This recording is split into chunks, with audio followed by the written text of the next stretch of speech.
तो हम शुरू करने वाले हैं दूसरा वीडियो में, जो 10वां टॉपिक था फिजिक्स है, गति एवं दूरियों का मापन में। तो एक वीडियो हम 36 मिनट का बनाए हैं, आप लोग नहीं देखे हो तो उसको ज़रूर देखिएगा, तभी अगले वाले समझ में आएंगे। तो उसमें हम यहाँ तक बनाए थे, ठीक है, पेज नंबर 95 से 101 तक बनाए थे। तो इसके बाद हम इस वीडियो में बनाएंगे ताकि ये लेसन पूरा हो जाए। तो शुरू करते हैं क्रियाकलाप 5 से। उन वस्तुओं के बारे में सोचिए जो आपने हाल ही में देखी हैं और इनके सोचे सारणी 10.4 में बनाइए। आपकी सूची में स्कूल का बस्ता, मच्छर, मेज, कुर्सियों पर बैठे व्यक्ति, इधर उधर जाते लोग आदि हो सकते हैं। ठीक है, तो विराम और गतिशील वस्तुओं के यहाँ पर लिखेंगे। विराम मतलब जो स्थिर है, जो एक स्थान से दूसरे स्थान मूव नहीं कर सकती, यानी नहीं जा सकती। तो उसको जैसे घर है तो घर विराम में है, मतलब ये विराम में है वस्तु। घर, मेज, घर, ये सब क्या है, सब विराम में है, रेस्ट में है, अर्थात ये एक स्थान से दूसरे स्थान गमन नहीं कर रहे हैं। ये सब क्या है, गतिशील वस्तु हैं जो गति करते हैं, चलते हैं, है ना। तो जैसे कि एक उड़ती हुई चिड़िया, ये क्या करे, गति कर रही है। घड़ी में सेकंड की सुई, ये घंटा की सुई, सब क्या है, सब गति कर रहे हैं। तो सूची में बस्ता का मच्छर, मेज, कुर्सियों पर बैठे व्यक्ति, इधर उधर जाते लोग आदि हो सकते हैं। इसके अतिरिक्त तितलियाँ, कुत्ते, गाय, आपके हाथ, छोटा बच्चा, जल में मछली, घर, फैक्ट्री, पत्थर, घोड़ा, गेंद, बल्ला, चलती रेलगाड़ी, सिलाई मशीन, दीवार, घड़ी, घड़ी की सुई भी हो सकती है। आप जितनी लंबी सूची बना सकते हैं बनाइए। इनमें से कौन गतिशील है और कौन विराम में है, जो आप सूची बनाएंगे उसमें आप छांट कर लिख सकते हैं। तो आपने यह कैसे सुनिश्चित किया कि कोई वस्तु गति में है अथवा विराम में है। तो आपने यह देखा होगा कि चिड़िया कुछ समय पश्चात पहले वाले स्थान पर दिखाई नहीं देती, जबकि मेज उसी स्थान पर है। इस आधार पर आपने यह सुनिश्चित किया होगा कि कोई वस्तु गति में है अथवा विराम में है। ठीक है, उड़ रही है तो एक स्थान से जा रही है, इसलिए कि गति में है, और स्थिर है तो विराम में है, रेस्ट पे है। आइए हम किसी चींटी की गति का ध्यान से देखते हैं। तो ये क्रियाकलाप 6 में देखते हैं। तो कोई ऐसा स्थान चुनिए जहाँ चींटियाँ हो ना, जहाँ चींटियाँ हो। इस स्थान के निकट कागज़ की एक बड़ी शीट फैलाकर इस पर कुछ चीनी चीनी रखिए। चींटियाँ इस चीनी की ओर आकर्षित होगी तथा आप शीघ्र ही इस कागज़ की शीट पर बहुत सी चींटियों को रेंगते हुए देखेंगे। किसी एक चींटी के लिए जब वह कागज़ की शीट पर तुरंत रेंग चुकी हो, पेंसिल से उसकी स्थितियों के निकट छोटे छोटे चिन्ह अंकित कीजिए। चित्र 10.11। जैसे जैसे यह चींटियाँ जा रही हैं, तो शीट लेने के बाद जो चीनी के दाने जो बिखेरा गया है उस पर देखेंगे कि चींटियाँ क्या होगी, उस पर उसके ओर आकर्षित होती है और चींटियाँ जो है रेंगते हुए वहाँ पर गमन करते हुए दिखाई देगी। तो किसी चींटी की गति, अब यहाँ पर देखेंगे कागज़ पर रेंगती जाए। आप इस स्थिति पर चिन्ह अंकित करते जाइए। कुछ समय के पश्चात कागज़ की शीट को इधर उधर हिलाकर इस पर से चीनी एवं चींटियाँ हटा दीजिए। उन विभिन्न बिंदुओं जिन्हें आपने कागज़ पर अंकित किया था को तीरों द्वारा मुड़कर चींटी की गति दिशा दर्शाइए। वह हर बिंदु जिसे आपने अंकित किया है, कुछ सेकंडों के समय अंतराल में चींटियाँ ने कहाँ से कहाँ गति की, ये उसमें दर्शाएगा। तो गति किसी वस्तु की स्थिति में किसी प्रकार के परिवर्तन जैसी दिखाई देती है। क्या आप ऐसा नहीं मानते हैं? क्रियाकलाप 5 में देखते हैं। क्रियाकलाप 5 में वस्तुओं के समूह बनाते समय आपने घड़ी, सिलाई की मशीन अथवा बिजली का पंखा जैसी वस्तुओं को किस समूह में रखा था ना। तो क्या ये वस्तु एक स्थान से दूसरे स्थान तक गति कर रही है? जैसे पंखा है तो पंखा तो एक स्थान से दूसरे स्थान गति नहीं कर रहा है, तो लेकिन गति नहीं कर रहा है। तो पंखे की जो पंखुड़ियाँ अथवा घड़ी की जो सुइयाँ आपको कैसी गति करती दिखाई देती हैं? तो क्या इसकी गति चींटी अथवा रेलगाड़ी की गति जैसा है? आइए अब हम कुछ प्रकार की गतियाँ देखते हैं जिन्हें हमें इन विभिन्न प्रकार की गतियों को समझने में सहायता मिलेगी। तो 10.8 गति के प्रकार। आपने सीधी सड़क पर किसी वाहन की गति, किसी परेड में सिपाहियों के मार्च पास्ट की गति अथवा किसी गिरते पत्थर की गति का परीक्षण किया होगा। चित्र 10.12 में जैसे दिखाया गया है। यह किस प्रकार की गति है? 100 मीटर दौड़ प्रतियोगिता में धावक भी सरल रेखा के अनुदिश दौड़ते हैं। क्या आपने अपने चारों ओर देखकर इसी प्रकार के और अधिक उदाहरण सोच सकते हैं? जैसे ये सीधी जा रही है, सीधी आ रही है, ये अपना एक लाइन में जा रहे हैं। तो चित्र 10.12 सरल रेखीय गति के कुछ उदाहरण हैं, ठीक है। ये जो 10.12 जो है ये सरल रेखीय गति का मतलब ये सरल रेखा में गति कर रहे हैं, सीधे स्ट्रेट लाइन में। तो इन सभी उदाहरणों में हम यह देखते हैं कि वस्तुएं सरल रेखा के अनुदिश गति कर रही है। इस प्रकार की गति को हम सरल रेखीय गति कहते हैं। तो सरल रेखीय गति किसे कहेंगे? जो सीधी लाइन में गति करे। क्रियाकलाप 7, एक पत्थर लीजिए, इससे एक धागा बांधिए तथा अपने हाथ से इसे तेजी से घुमाइए। पत्थर की गति को ध्यान से देखिए। हम देखते हैं कि पत्थर वृत्तीय पथ के अनुदिश गति कर रहा है, ठीक है। तो चित्र जैसे दिखाया गया 10.13, जिसे हम बोलते हैं वर्तुल गति करती हुई वस्तुएं, ठीक है। वर्तुल गति करती हुई वस्तुएं यानी कि वृत्तीय व्यवस्था में, जैसे वृत्तीय आकार में गति करती हुई वस्तु यहाँ पर दिखाई दे रहा है। तो इस गति में पत्थर की आपके हाथ की से दूरी समान रहती है। इस प्रकार की गति को वर्तुल गति कहते हैं, ठीक है। बिजली के पंखे को पंखुड़ी पर अंकित किसी चिन्ह की गति, किसी घड़ी के सेकंड की सुई की गति वर्तुल गति का उदाहरण है। चित्र 10.13 में दिखाया गया है। जैसे इस चित्र में दिखाया गया है, बिजली का पंखा अथवा घड़ी स्वयं एक स्थान से दूसरे स्थान तक गति नहीं कर रहे हैं, परंतु पंखे की पंखुड़ियाँ घूर्णन करती हैं तथा ऐसा ही घड़ी की सुइयाँ भी करती हैं। यदि हम पंखे की पंखुड़ियों अथवा घड़ी के सुइयों पर कहीं किसी प्रकार का कोई चिन्ह अंकित कर दे तो घूर्णन करते समय भी पंखे अथवा घड़ी के केंद्र से इस चिन्ह की दूरी समान रहेगी। कुछ परीक्षणों में कोई वस्तु एक निश्चित समय अंतराल के बाद अपनी गति को दोहराती है। इस प्रकार की गति को आवर्ती गति कहते हैं। डोरी से बंधा हुआ वही पत्थर लीजिए जिसे आपने क्रियाकलाप 7 में प्रयोग किया था। अब डोरी को अपने हाथ में थामिए तथा पत्थर को डोरी से लटकने दीजिए।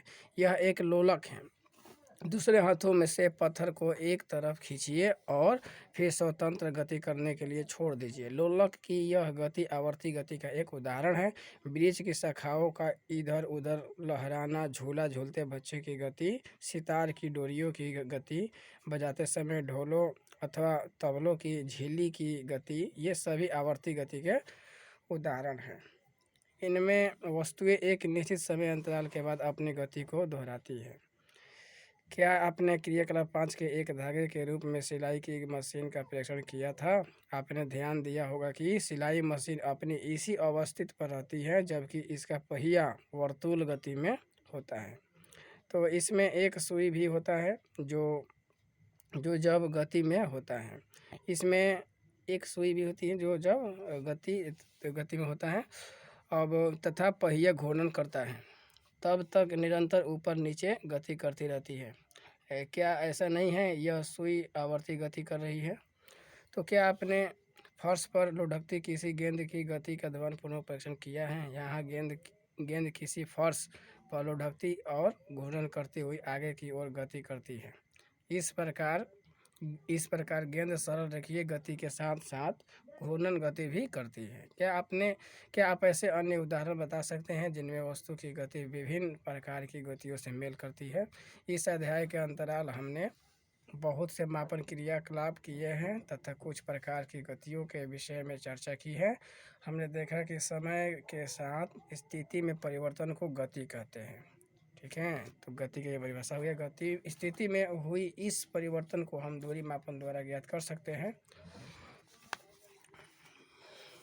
मापन में गति मापन कर सकते हैं। इसके बाद इससे हमें यह जानकारी मिलती है कि कोई वस्तु कितनी धीमी अथवा तीव्र गति कर रही है। फर्श पर घोंघे का रेंगना, तितली एक पुष्प से दूसरे पुष्प पर मंडराना, नदी का प्रवाहित होना, वायु में ऊंचाइयों पर उड़ना, पृथ्वी के परितः चंद्रमा द्वारा गति करना, हमारे शरीर में रुधिर का परिसंचरण आदि सभी उदाहरण हमारे चारों ओर अनेक स्थान पर होने वाली गतियों को दर्शाते हैं। तो वर्तुल गति हमने ये क्या बताया? वर्तुल गति मतलब होते हैं जो वृत्तीय गति में मतलब वृत्त टाइप का हो तब वो अपने में गति करे। जैसे कि पंखा चल रहा है, पंखा पर किसी एक डायने पर, एक पंखुड़िया पर बिंदु लगा देंगे तो क्या होगा, वो बार बार उस तक घूमता रहेगा और केंद्र से उसकी दूरी क्या होगी, समान रहेगी। जैसे जैसे सिलाई मशीन के जो पहिए होते हैं, जैसे पैर से चलाते हैं, उसका भी जो चक्का जो गोल गोल है वो क्या है, वो वर्तुल गति की उदाहरण है। ठीक है। दूरी जो एक स्थान से दूसरे स्थान मापा जाता है उसको दूरी बोलते हैं।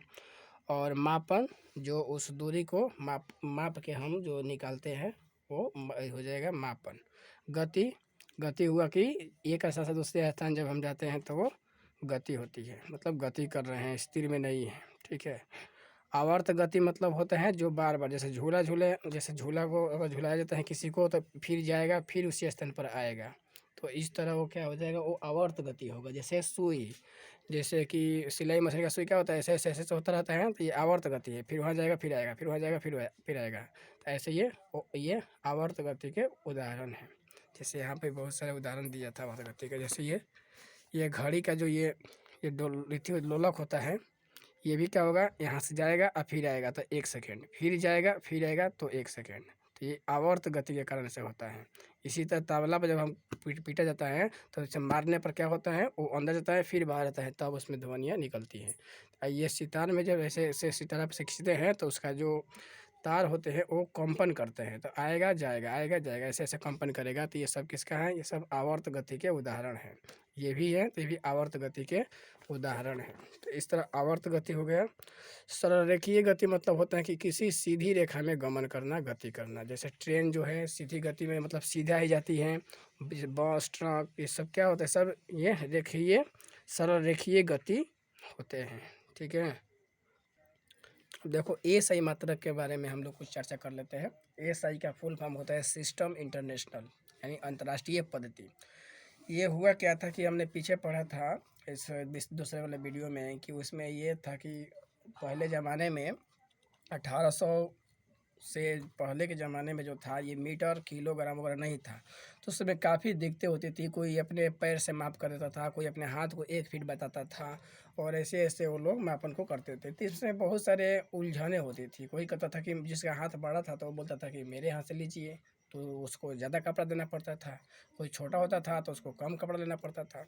तो इसीलिए ये जो है 1960 में ये फ्रांस का राजधानी पेरिस में इसका एक महासम्मेलन किया गया था।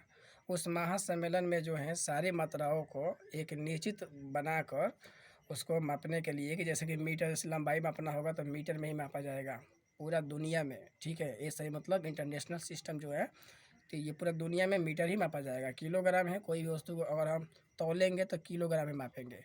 तो पहले जो था अलग अलग देश का प्रणाली अलग अलग था। जैसे ब्रिटिश में अभी भी वो सब पाउंड में वो लोग मापते हैं, 1 पाउंड 2 पाउंड, और फीट में लंबाई को मापते हैं वो सब।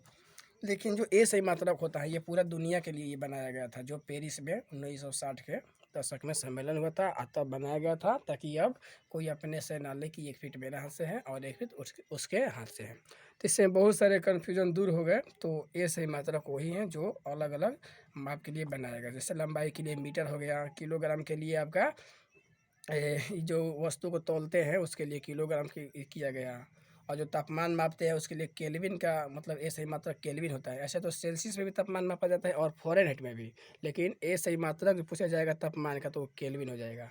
इसी तरह ज्योति तीव्रता का मापते हैं कैंडला में। तो इस तरह बहुत सारे ए सही मात्रक बने हुए हैं जो अंतर्राष्ट्रीय स्तर पर ये सारे काम करते हैं।